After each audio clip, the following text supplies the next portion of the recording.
Peggy 18.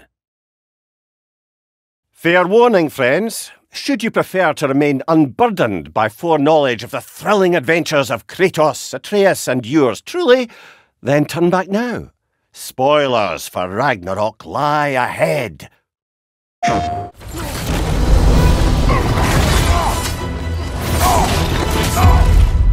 A big part of the inspiration for this scene, at least the emotional through line of the scene, is it taps into some of the fears that we have as parents.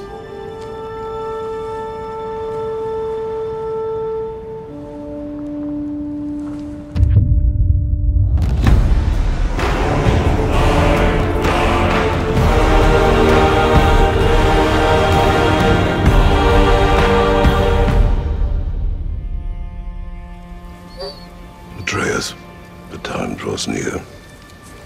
You must prepare yourself. For what? He's still eating. He wants to live. He is dying.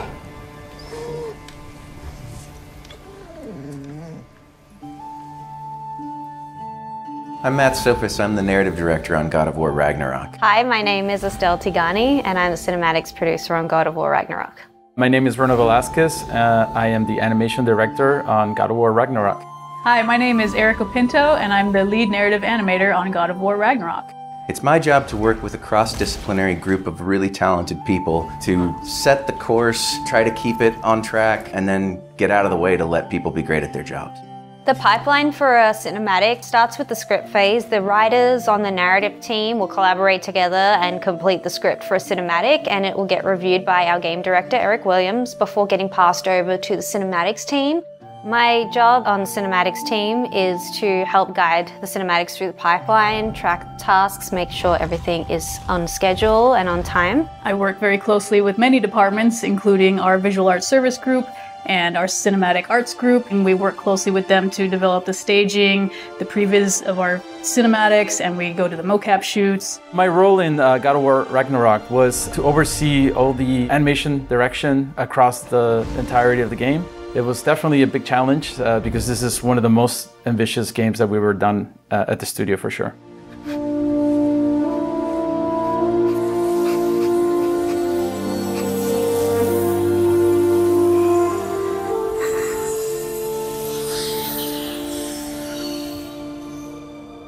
Today we're going to be taking a look at one of the cinematics in our game, one that we called Fenrir Returns. Kratos and Atreus have traveled to Helheim to fix a mistake that Atreus made while working for Odin.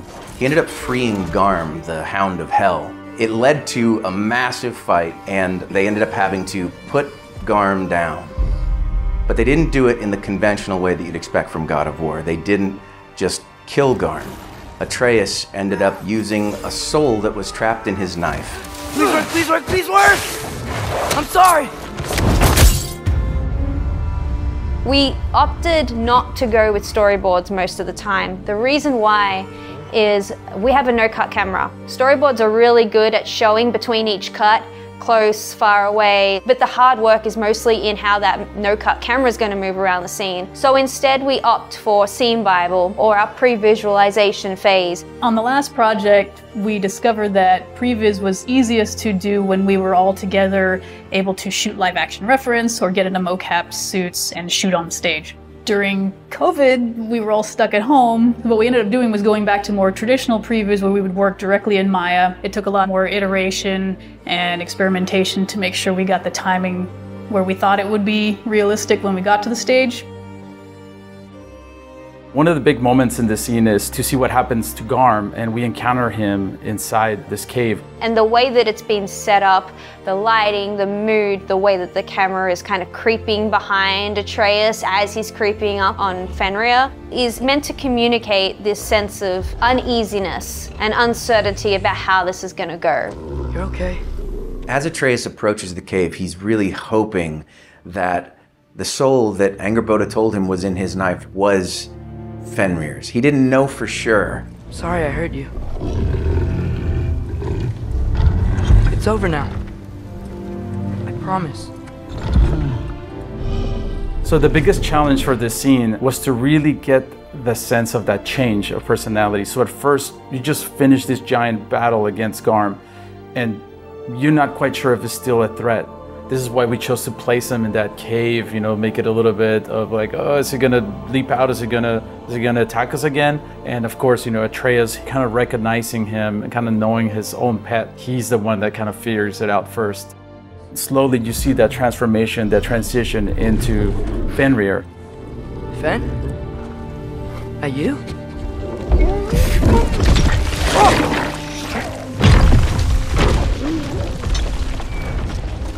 Some of the aspects we really wanted to get right with the scene was selling that tension leading into kind of this relief and joy, seeing that Atreus's gamble paid off. Good boy. So to bring Fenrir to life, there was a lot of research that went into it. Starting all the way back in 2018, we paid a visit to the Wolf Connection, which is a place where you can interact directly with actual wolves. We got a lot of footage of this and also learned a lot about actual wolf behavior, how it differs from dogs. For instance, when you approach a wolf, you're actually supposed to bring your hands underneath the wolf's head. Because Fenrir was more like a pet, we ended up not actually doing the underhanded approach. Yeah. I missed you too. Didn't know if that would work. Where Atreus can tell that it's Fenrir when he comes out of the cave. This is the stretch of the scene where Kratos is realizing it himself. We did it! Working with the actors on stage, obviously we didn't have a giant 20-foot wolf. So what we had to do is we had to have the actors interact with a puppet.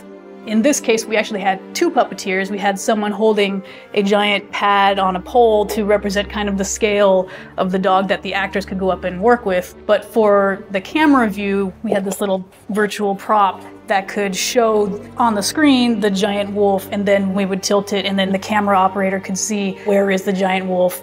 My favorite bit of this part of the scene is, of course, Kratos just simply saying, sit.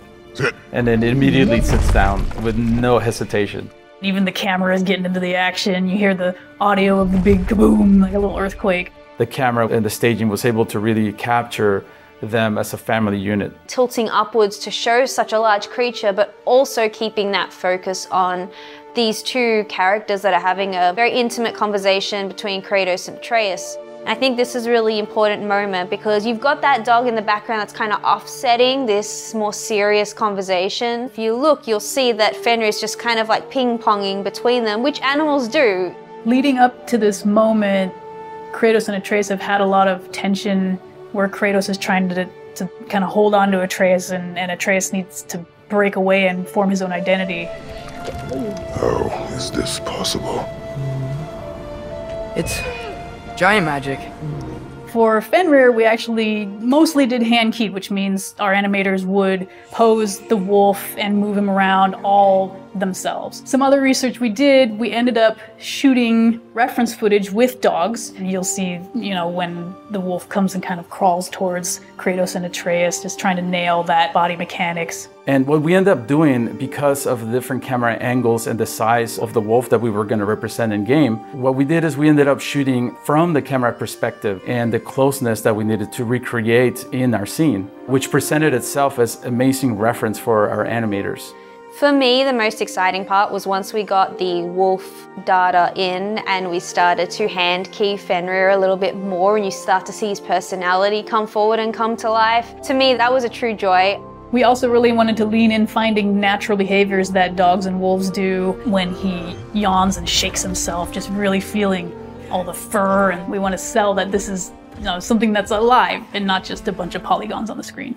I think the most exciting thing about bringing this scene to life was just watching it go from this very rudimentary scene of just two guys sliding around in a horribly animated puppet wolf to something that feels believable, and you're just like, oh, Fenrir's such a good boy and he gets all the pets. I've been learning things. In Asgard. This has nothing to do with that. More secrets. No. A promise. Doing that someone's trusting me to keep. Like you kept your promise to Mom? From a narrative perspective, what we wanted to achieve with this scene is to demonstrate the developing relationship between Kratos and Atreus and their building of trust towards each other. Atreus is growing up and learning to become independent and make amends when he makes mistakes. It's this wonderful little moment where Kratos realizes maybe that he doesn't have to worry so much anymore. See what I can do when you trust me?